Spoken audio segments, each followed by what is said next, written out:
నేను ప్రేక్షకులు నమస్కారం అండి. అలాగే ప్యానల్లో ఉన్న పెద్దలు మిత్రులకి మీకు కూడా నమస్తే సార్.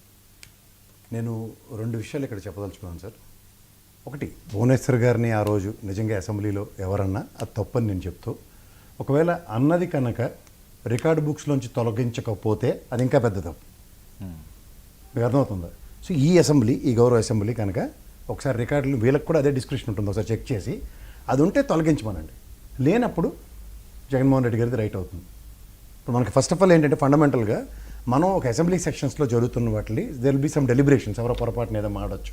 ఇక్కడ జగదీశ్వర్ రెడ్డి గారు రోజు ఏదో చిన్న పదం దొరలగానే కేసీఆర్ గారు అసెంబ్లీకి పరిగెట్టుకుని వచ్చి ఆ పదాన్ని తొలగించిన ఉదంతం ఉంది. అలాగే ఒకసారి రాజశేఖర రెడ్డి గారు కూడా తల్లి గర్భం అన్న మాటని సెంటెన్స్ పూరించకపోయినా నెక్స్ట్ ఆ మాట విత్డ్రా చేసుకున్న ఉదంతాలు ఉన్నాయి. సో ఇది గౌరవ సభకి ఉన్న మర్యాద. కాబట్టి ఈ రోజు కనుక అది రికార్డులో ఉండి ఉంటే, ఇందాక ఆనందసాగర్ గారు చెప్తూ నెక్స్ట్ డే దాన్ని ఎస్టాబ్లిష్ చేయాలంటే అది లేనప్పుడు ఎస్టాబ్లిష్ చేయలేరు. అదొక ఫస్ట్ క్లూ. అది రెండోది, నిజంగా ఉందనుకున్నప్పుడు ఇప్పుడు ఈ ప్రభుత్వానికి సర్వ హక్కులు ఉన్నాయి, ఆ రికార్డులోంచి దాన్ని తొలగించి అఫీషియల్ నోట్ ఇవ్వమనండి. మూడోది, మీరు చెప్తున్నట్టు ఆయన బావిలో దూకమని అన్న దగ్గర మనం ఒక సర్వసాధారణంగా ఇప్పుడు మనం చిన్న విషయం చెప్తూ ఉంటాం. గౌరవ ముఖ్యమంత్రి గారి నియోజకవర్గం కుప్పం, అచ్చెన్నాయుడు గారి నియోజకవర్గం వ్యవసాయ శాఖ మంత్రిగా అయింది శ్రీకాకుళం జిల్లా. అట్లీస్ట్ వాళ్ళ నియోజకవర్గాల్లో వాళ్ళకైనా సరే ఆ రైతులు లైన్లో లేకుండా యూరియాలు కనుక సప్లై అయ్యి ఉంటే అట్లీస్ట్ కన్సిడరేషన్ కాకుండా వాళ్ళ నియోజకవర్గాల్లోనే అంత తీవ్రత ఉంది. ఇందాక సాగర్ గారు మాటతో రైతుల గురించి మాట్లాడుతూ ఆయన లైన్లో సినిమా టికెట్లు కొంటారు అంటే ఈ రోజు ఉన్న టెక్నాలజీలో సార్ ఆన్లైన్లో టికెట్లు బుక్ చేసుకుంటున్నారు. రెండోది మీకు విషయం చెప్తాను, గన్నవరం ఎయిర్పోర్ట్కి 10,000 మెట్రిక్ టన్నులు మాత్రమే వచ్చింది. కాకినాడ ఎయిర్పోర్ట్కి 25,000 మెట్రిక్ టన్నులు రావాల్సి ఉంది.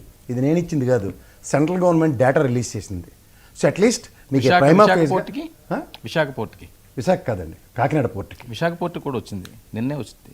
నిన్న వేరే దాంట్లో ఏదో చదివాను, నిన్న కూడా వచ్చింది. నిన్న రాలేదు, మొన్న వచ్చింది గన్నవరం పోర్టుకి.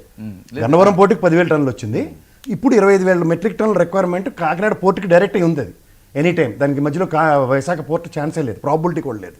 సో 25,000 మెట్రిక్ టన్నులు ఖచ్చితంగా తీవ్రత ఉంది అన్నది గౌరవ కేంద్ర ప్రభుత్వమే ఎస్టాబ్లిష్ చేసినప్పుడు బాధ్యతారాహిత్యంగా వ్యవసాయ శాఖ మంత్రి ఢిల్లీ వెళ్లకుండా లోకేష్ గారే దాన్ని కన్ఫ్రంటేషన్ చేసుకుని వచ్చారు.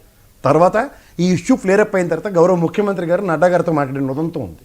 అంటే కాదు, ఒక ఆంధ్రప్రదేశ్లోనే యూరియాకి సంబంధించి ప్రాబ్లం ఉందా, దేశవ్యాప్తంగా ఉందా? ముఖ్యంగా సదరన్ స్టేట్స్లో ఎక్కువ ఉంది.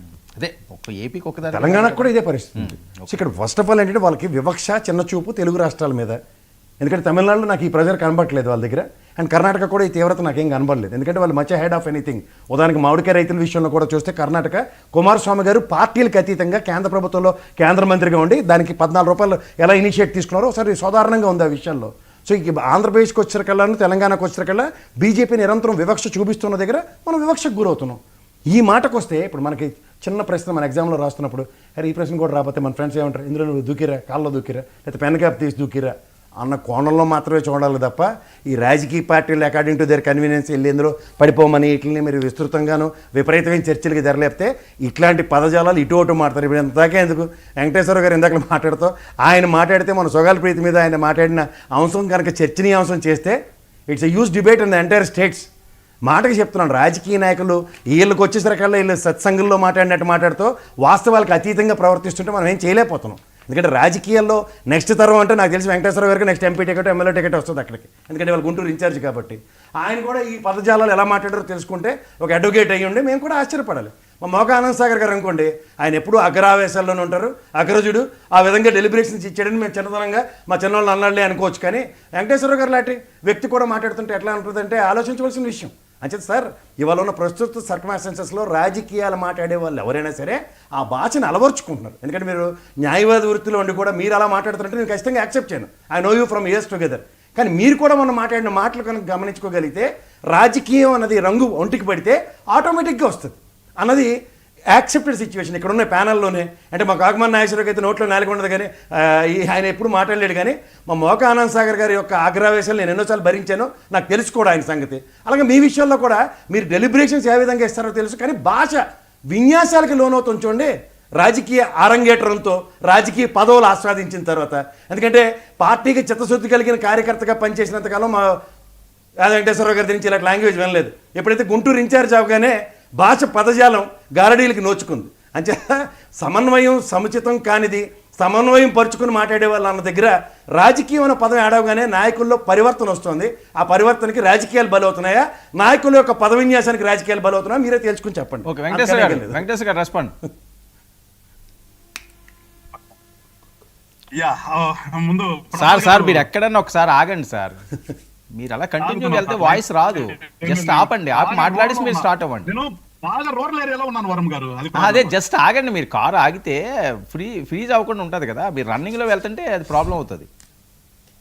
1 సెకండ్ ఆపుతున్నాం. అంటే ఏ రూరల్ ఏరియా రోడ్లు చిన్న అయిపోయినాయి. ఓకే రైట్ సార్, మాట్లాడండి. ఓకే, నిజాలు మాట్లాడండి సార్, మీ ప్రభుత్వం ఉంది. ఆ విషయం మాట్లాడదాం అనుకున్నా కానీ ప్రసాద్ గారు అన్న తర్వాత నేను ఖచ్చితంగా వివరణ ఇవ్వాలి. ప్రసాద్ గారు నేను కోరేది ఏంటంటే, ఫస్ట్ థింగ్, నేను మొన్న ఆ రోజున పెట్టినటువంటి ప్రెస్ మీట్ పూర్తిగా స్టార్టింగ్ నుంచి ఎండింగ్ వరకు ఒకసారి ప్రసాద్ గారు మీరు నేను చూసాను సార్. ఇని నేను అసలు ఏ కాంటెక్స్ట్ లో మాట్లాడాను ఏంటనేది మీరు ఒకసారి చూసిన తర్వాత ఖచ్చితంగా మీతో నేను ఫోన్ లో నేను ఖచ్చితంగా కంటెస్ట్ అంతా చూసే వెంకటేశ్వర గారు నేను మొత్తం ఫాలో అయ్యి అది మీరేనా 2 సార్లు గిల్లుకున్నాను. నేను మాడింది మీరేనా 2 సార్లు గిల్లుకున్నా. నేను అనేది ఏంటంటే ఆపేసి నేను ఒక్కసారి మళ్ళీ